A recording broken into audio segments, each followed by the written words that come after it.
I'm looking forward to it. Looking forward to another Saturday night of boxing.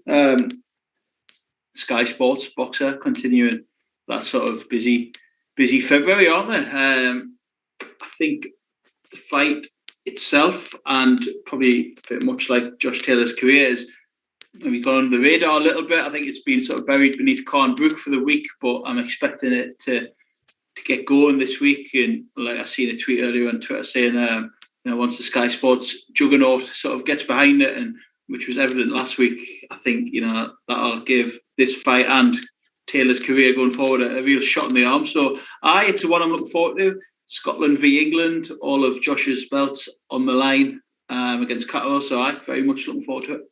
Yeah, I think I've literally, in sort of anticipation of this, I've just sat and watched the gloves are off with Taylor and Catterall, and a bit hypocritical of me because I think it's not necessary for this sort of fight. I know obviously they are trying to build it and push it, but it sort of was like that old pay-per-view thing of it was only reserved for certain fights where there was a genuine bit of needle, a bit of grudge, or there was, some, like, it sounds daft saying there was a lot on the line, because obviously there is a lot on the line. There were 4 belts, 5 including the Ring Magazine for this fight, but it doesn't seem to be that big fight. It doesn't have that huge hype around it. I think to box, even to the sort of hardcore boxing fans, yes, there's a lot of big fans of Josh Taylor out there and what he's achieved in the sport, but it doesn't really even seem like that competitive a match if you look at a lot of people's predictions. And we will obviously go into a lot of detail and break down how we see this fight's going, but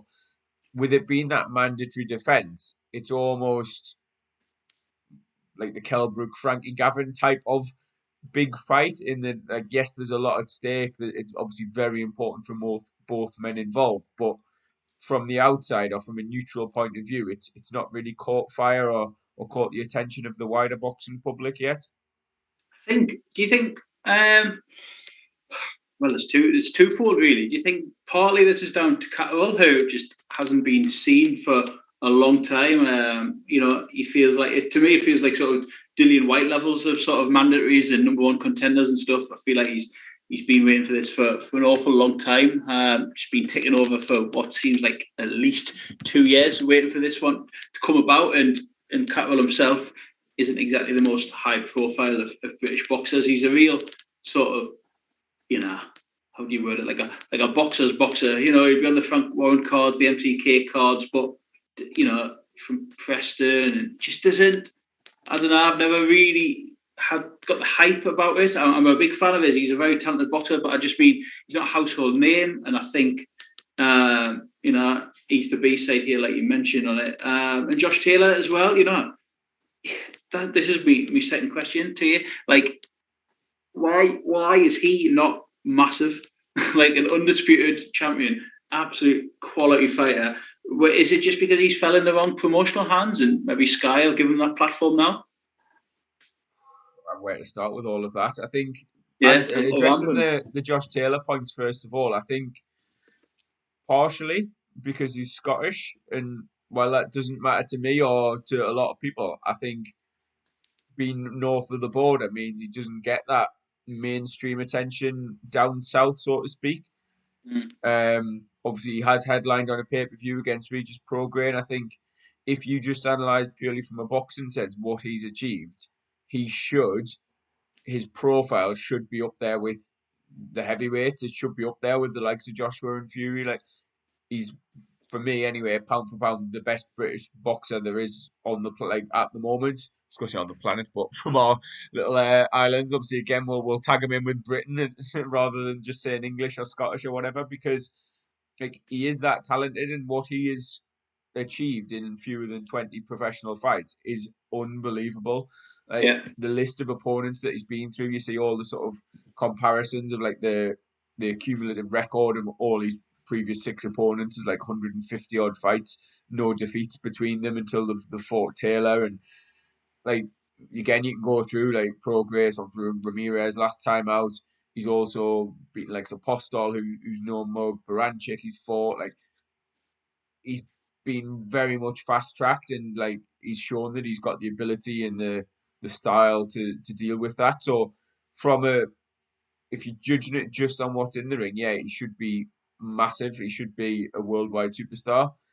However, it's not really a shock or a surprise to anyone who follows boxing that doesn't translate directly into that commercial appeal, because it never has. There has to be more to it, and I don't know what there is necessarily that Josh is lacking in that sense. To me, he always comes across like, he speaks well, he's passionate, he's obviously like very committed to what he's doing, and I think maybe his humor and his sort of mannerisms aren't necessarily to everyone's taste. I really don't know, because I'm like It's fully. COVID opinions.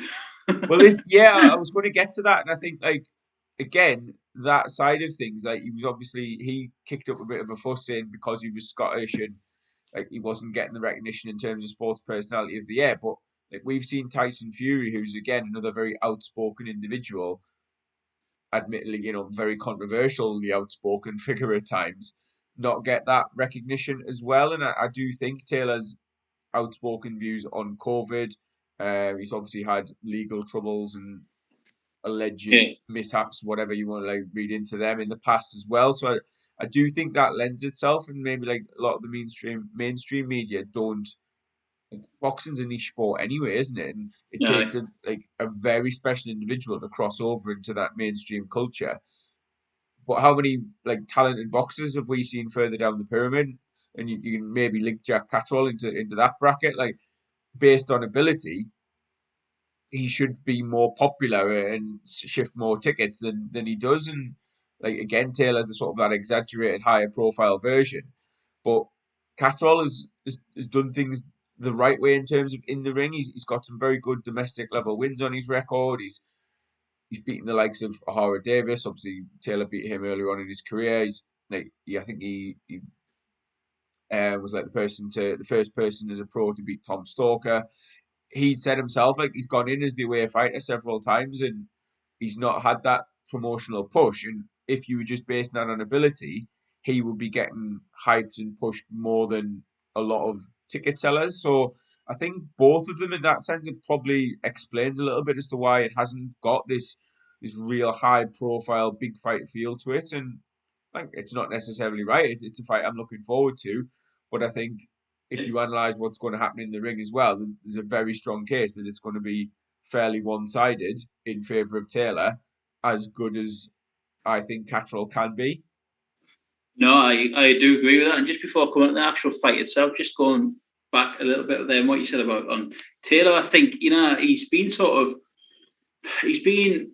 moved about a bit, hasn't he? He was with Cyclone for a bit. Was he on Channel 5 then? Then he had a brief stint on BT Sport. And I think I'm looking forward to seeing like settle on Sky and get home there. And, with that might of Sky Sports and what they can do on Sky Sports News, we touch on it quite a lot. And, that platform, regular Saturday night now on Sky Sports, I think they'll doing the world of good. You look at that last fight, the Ramirez fight, and it didn't even get a UK broadcast to pick it up. It was on Fight TV, a very, very niche subscription pay-per-view type American internet channel, and it's like that's for all four belts, and before that he blasted out Kong Song on BT Sport. I know you mentioned that night against Prograde, but he never really had the chance to kick on against that from a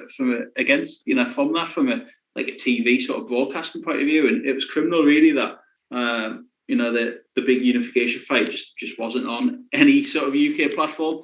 Hopefully that'll start rectifying itself now with the Sky Sports and the Top Rank deal. But if ever a fighter does deserve that mass appeal, I think it's him, because he's extremely, extremely talented, like elite level talented, and I'm excited for him to have that going forward as well. And on the Catterall there, I just think I didn't want to sound like I was doing him down on my first statement, because you're talking about a lad that's 26-0, like very, very talented boxer, and I think he's just, in my opinion, probably like you've just said there, is going to have the misfortune, unfortunately, against coming across someone, a classier, a better fighter on Saturday night, and there's just levels, and that is how I see it playing out, to be honest with you. But I think, like I mentioned earlier, Catterall has ticked over for a bit. His last few opponents, he's obviously known he was going to get this shot at some point. His last few opponents are pretty uninspiring and not coming into this in any particular great shakes in comparison to Taylor. So it'd be a hell of an upset if Catterall can pull it off. But I think it's going to be a pretty unanimous, comfortable Taylor onslaught on Saturday night. Do you think that the fact that Catterall is 26-0 is part of the problem? Because he's seemingly been treading water in and around that level for a while. As I've listed like a few of the opponents he's got and the wins he's got, and I'd very comfortably argue like he'd be very good. He'd have a very good chance of winning a European title, for example. Whether he's going to be at the level of Josh Taylor or not is obviously a totally different matter, and that's what we're going to find out on Saturday. I think it's hard to really put a gauge on where he is because he hasn't been particularly active recently. He's not got that signature standout win that is anywhere near Taylor's. Like, again, just referring back, the gloves are off because it's really fresh and sort of recent in my mind, and I'm not reading too much into what's being said and how they look towards each other and all of that, because like the Khan Brook thing, I think 99% of people thought Khan got the better of the head-to-head, and we know how that one played out. But what, like Josh Taylor said, like, who's your best win? Like, who's the best professional opponent you've been in with? And Catterall didn't really commit to an answer. He's like, well, obviously it'll be you after Saturday night. I'll beat you. And obviously, he spoke well. I don't think he seemed overawed or intimidated by the situation at all. But I then got like thinking, like, who actually is it? And like, I mean, he beat Joe Hughes earlier on in his career, who went on to win the European title and stuff. So you think, well, actually, like, in hindsight, is that his best win? Because like O'Hara Davis hasn't really kicked on and sort of achieved much. Tom Stalker has decorated he was as an amateur, didn't really do it as a professional.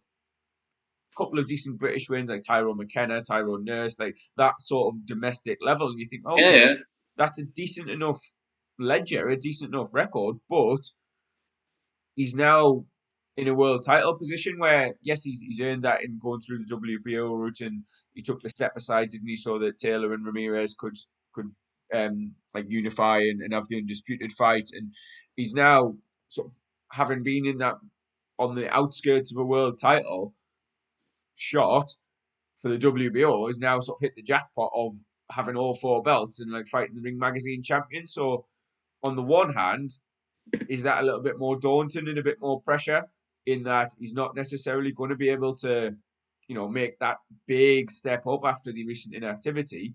Or is he thinking, actually, like, this is an opportunity I'm going to seize with both hands?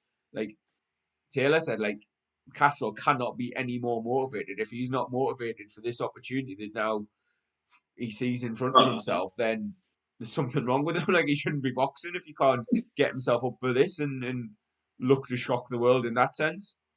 No, this is by far the biggest night of his career. Like, it's massive, and like you said there, he's got some nice wins on his record, some decent British wins. He was a former British champion, like you said, Tyrone Nurse, O'Hara Davis, Tyrone McKenna.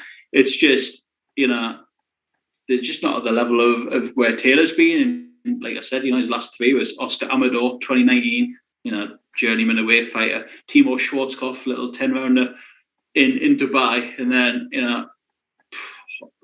the Abdulrazak Hoyer in 2020. So he didn't fight at all in 2021. So his inactivity is pretty high. Do you know what I mean? November 2020 was the last time he was in, and there is probably a lot of British fighters who are in the same boat. But he's missed out a full year there, and he's not coming into it with any great momentum, is he? He's just always had this in his mind, and I don't know. I think it's, if I ask you the question, how can he win? It's like, well, I'll ask myself it actually. I can't see him outboxing Taylor, and I can't see him stopping Taylor. So he's got a massive job on his hands. Again, and this sounds disrespectful, talking about someone 26-0 like this, but what's the plan? Is it hope Taylor has an off night, or is going through some sort of weight struggles or something? Which there's always speculation about when Taylor will finally move up to 147. Will it be after this? Who knows? But is that his best chance? Hope there's enough Taylor in there and he can catch him early or something. But it's not. That's not Catterall's style. You know what I mean? When I think of Catterall, I think of a nice sort of flashy, good technical boxer who has stopped a few people, but I wouldn't say he's a knockout artist. So how can he win it on Saturday? Honestly, again, like if you haven't, and this is anyone watching and tuning in, if you haven't, watch The Gloves Are Off, because this is exactly what Taylor puts towards Jack, and he says like basically asks those exact questions like, how are you going to beat me? Like if you stand in the middle and trade, I will outfight you. And then there's a little bit right towards the end when they've done the handshake and the walk off and the cameras are still rolling, and like quite friendly actually. Taylor sort of walks up to him and he's just like, if you know, like if you want to try and outbox me, then like that just means it's going to be an easy night for me. And I genuinely, with Josh, don't think it's any sort of mind games and trying to force Catterall into fighting a certain way. I think he just is genuinely supremely confident that he is the superior boxer, and I think that's how a lot of people will view it. I don't necessarily think, despite what they were saying, Taylor also said like Catterall's going to basically swing the big left hand early on, and that's going to be his best chance. I don't necessarily, like you said, see him doing that. He's even against lesser opponents, he's seemed to be very patient and quite technical, and he'll obviously boxing out the southpaw stance, use his right hand quite low as the sort of jab coming from quite low. His hands on like up around his ears and guarding his head at all times. So I think his best chance is, like you said, having a maybe complacent Josh Taylor standing across the ring from him.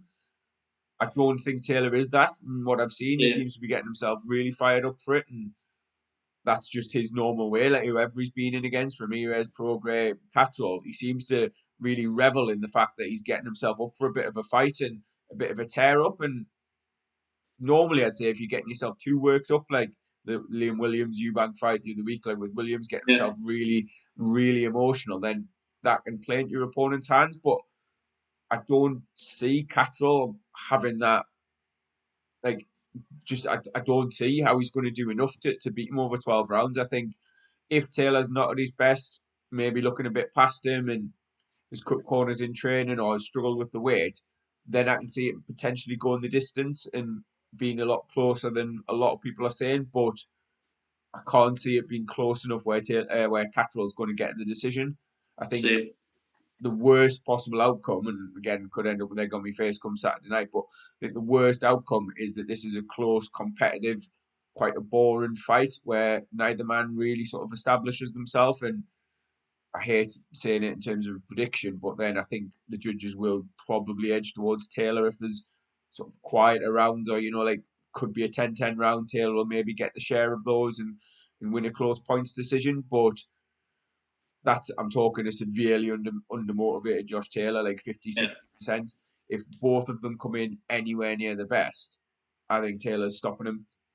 Yeah, I totally concur with that as well. I think we've discussed this sort of privately in separate chats. I think your Hail Mary boxing accumulator from the start of the year, which is unfortunately no longer active, had Taylor on there, and that was when I first got alerted to the price. It's been up for a while, that Taylor by stoppage price, which is still 8 to 11 and in a few places, which I thought was incredible value. I remember saying to you then, like, bloody hell, you could take that as a single, and that's what I've done already this week. And that's the way I can see it going as well. I think, just if Taylor, the confidence Taylor must have now from Ramirez and Prograis, it must just be sky high. And I think if in his head he'd be like, well, if I can beat those two guys, I can beat Catterall. And I think Jack's got a big job on his hands on Saturday night. Like, I really do. I think Taylor, SSE in Glasgow, he's had some cracking nights there. Even instead, not even just Prograis and Ramirez. On the, how you look down to like Baranchuk, and that was unbeaten at the time. Ryan Martin was unbeaten. You know what I mean? From the States, he smashed him in the SSE. The thing, like the likes of those, like Baranchuk, definitely. Even Ryan Martin could potentially be the best on Catterall's record. Absolutely. It shows the depth of Taylor's record, and as I say, like the people he's been in with and the people he's obviously been successful against. I think Catterall is definitely skillful enough. I've just posted that in the YouTube chat there. He's skillful enough to pose problems and maybe avoid the punishment if he goes into that mode and almost retreats and just like accepts that he's going to try and go the distance. But he's in there against someone who's not only skillful but is very spiteful as well. And if Taylor gets even the slightest hint that you're in trouble, he's going to look to finish it. he hasn't had a finish in a couple of fights now because of, like, again, looking at I'm like thinking of the big names he's been in with. I know obviously he smashed that Kong Song in, like, was it not even a round or whatever, but generally, like, because of the high level he's fighting at, and he's not smashing everybody out the way. Whereas I think with this, he's not looking past Catterall, but he's maybe looking down at him slightly and thinking, like, this is the chance to make a statement. Like, I can win this any way I want. But his nature and the way he is set up, he'll be looking to absolutely smash him to bits. And I'm saying Catterall's skillful enough to maybe take us a few rounds and to survive a few rounds, but he also hasn't been in this sort of environment before at this level. Is there a chance that he's a little stage shy and possibly comes out, freezes potentially, and just gets absolutely, like, blown away? I think, to be honest, that's more likely to me than him winning it. I think, Taylor, he's wanted this homecoming fight, hasn't he? This will be his first fight back in Scotland in 3. He had the pay-per-view of the O2, then the little COVID fight against Kong Song, and then Vegas, for Ramirez. And I think he's wanted this back in Scotland, hasn't he? I think he probably wanted a big outdoor venue in Edinburgh or something, but it wasn't to be at this time of year. But I just think he'd be up for this. And I think, he's talking about the crowd as well playing a part. I think the crowd, not restrictions on tickets, etc. Yeah, and I think exactly that, and it'll be raucous in there on Saturday night, and at some point he will draw close the chapter, close the book on £140, and it may well be this Saturday. And I think he'll want to go out with a bang, won't he? So I can just see him. I don't know if he'll smash him early, like a la Kong Song. I think he will. I think Catterall will stay a bit cagey in the early rounds, but I do think Taylor will force him back at some point. Maybe he's in the mid rounds, and I think I can just envisage in my head, like, against the ropes, them sort of spiteful body shots, as you mentioned as well, and I can't see him stopping them. Like, and I think it's quite an attractive little bet on Saturday night, Taylor by stoppage.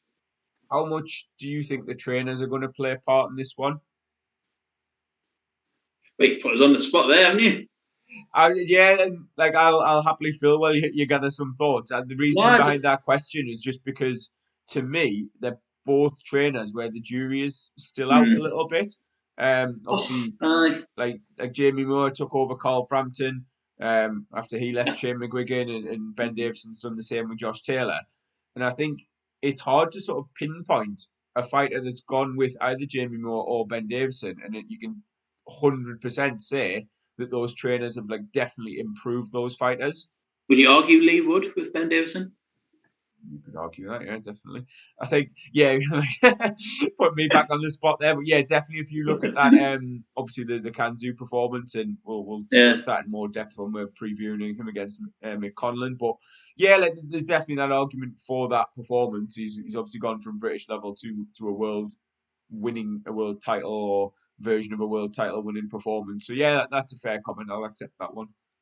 No, it's a funny one with Ben Davison, because I tweeted about this on Twitter the other day, and inevitably got some flack for it. And I was like, is there a more impressive gym in the country than his currently, with the names that you've got down there, your Josh Taylors, your Lee Wood, bloody McCormack's, Mark Dickinson, and obviously I missed some out. I think Chris Congo's down there perhaps, and there's I've probably missed more there off the top of my head, but it's a frightening collection of fighters. The cynics out there will just say that's exactly what it is, a collection of fighters brought together under the Pro Bellum or MTK banner. It is literally called the MTK Performance Centre in Essex. So, that is where they're based. It's not like he's coming out of that rough and tumble gym in sort of Scotland anymore. He is literally at, like, MTK's banner, gym down there in Essex. Ben Davison's a funny one, isn't he? He's Marmite, isn't he? But his record is standing up. Whether this is another debate for another day, because we're trying to keep these concise. But is that because he's just being cherry picked fighters and hand given fighters from MTK? Who knows? Or it's not a bad thing to just be past Josh Taylor at your gym, in it. But Jamie Rowe's sort of the same. Do you know what I mean? Jamie Rowe's stable came around overnight, didn't it? Oh, here's Carl Frampton. Again, we definitely won't go into that on here. So I've got no money.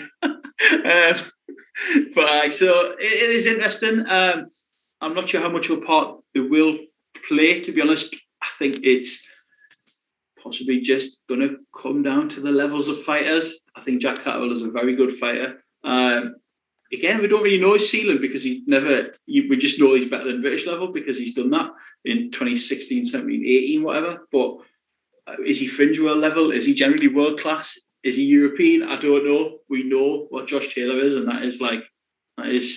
it's elite, isn't it? You know what I mean? So I just think it's going to come down to that sheer class of Josh Taylor. Again, I don't mean to do Jack Catterall down by any means because he's a 26-year lad, but he's just stepping in this.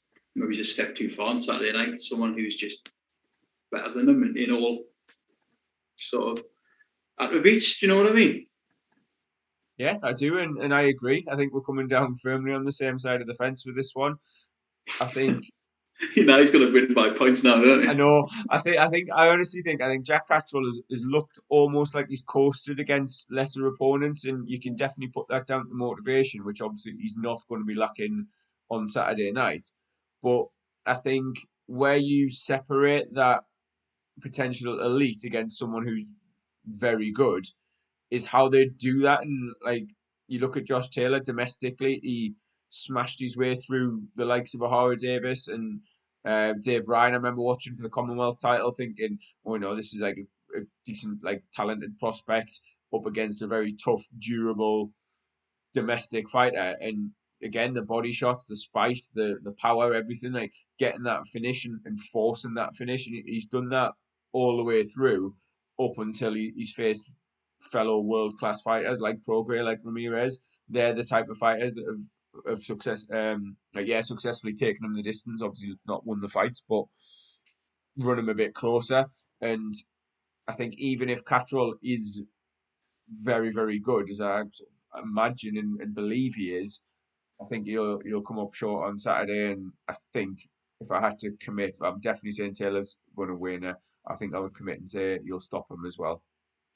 I think I'll join you on that. Well, I already have placed one little punt on it this week, but I will keep me colours near to that mast and join you with that one. So if anyone is watching on YouTube, then Taylor by decision, that's where you're going to go. But it's not often we agree. Last time we agreed was Danny Jacobs by decision, and look what happened there. Nah, I'm still claiming the moral victory there.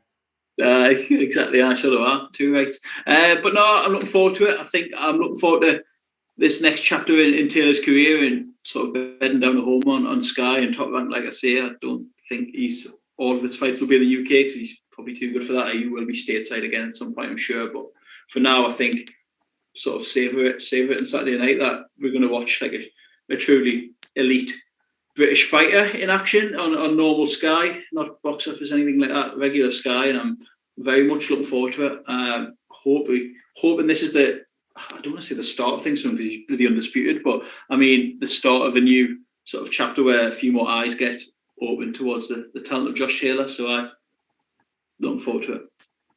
Sounds good, mate. And I'm looking forward to it as well. I think we'll wrap that up there. Thank you for anyone who's tuned in. Make sure you click like, subscribe, share it with anyone you've got on social media. This one's been going out on YouTube and Twitter. We'll sort the audio as well if you listen on Spotify, SoundCloud, Apple Podcasts, wherever you get your content these days. Thank you very much for listening, and we will see whether we were right or not on Saturday night. Cheers.